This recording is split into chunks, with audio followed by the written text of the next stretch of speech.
gagner xaalis ci sa Wave sans investir 0 franc sans installer benn application ci sa téléphone.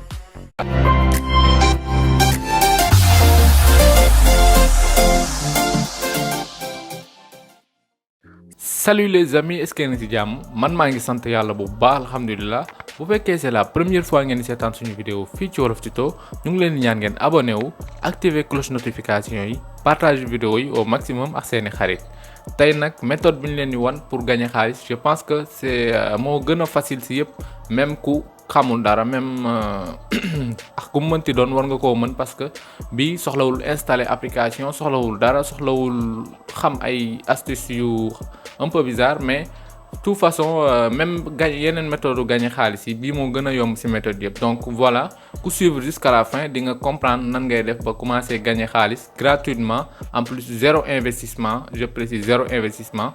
ak application Wave. Donc directement avant ñuy nekk di tardé dañ leen wax ngeen abonné wu activer cloche notification yi pour mën a gis yeneen vidéo yi parce que ñi ñu dul abonné wu di seetaan vidéo ñoo ëpp que ñiy abonné wu donc s'il vous plaît abonnez-vous parce que 0 franc la lay coûter nga abonné wu juste ci bouton abonné bi ngay bës ci suuf xaw ma fii la xaw ma côté bee donc fu mënti nekk dafa rouge donc da nga koy bës pour nga abonné wu ci chaîne bi gratuite la. bu leen fàtte di bës bouton like bi parce que tey tax YouTube di recommander suñu vidéo yeneen utilisateurs yi seetaan suñuy vidéo donc s'il vous plaît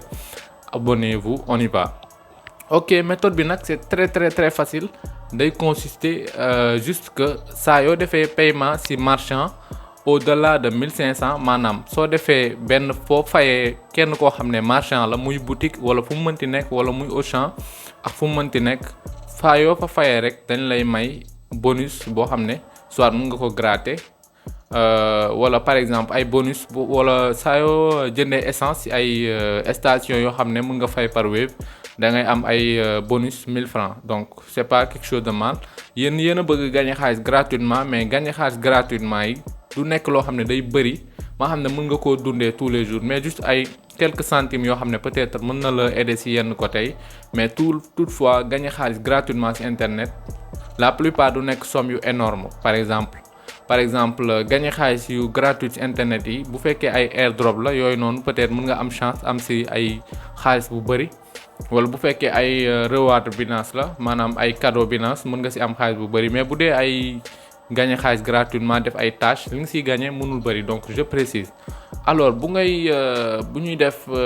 présentation bi dama leen koy wan vite fait parce que c'est très facile à faire donc regardez la vidéo jusqu'à la fin on y va. donc voilà directement bu ngeen duggee ci seen compte Wave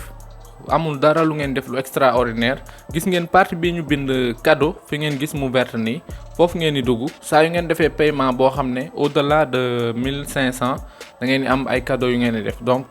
chaque fois da ngeen am yaakaar naa 2 cadeaux. man am na yu ma jot a jël donc mën naa leen ko woon fii samay preuve gis ngeen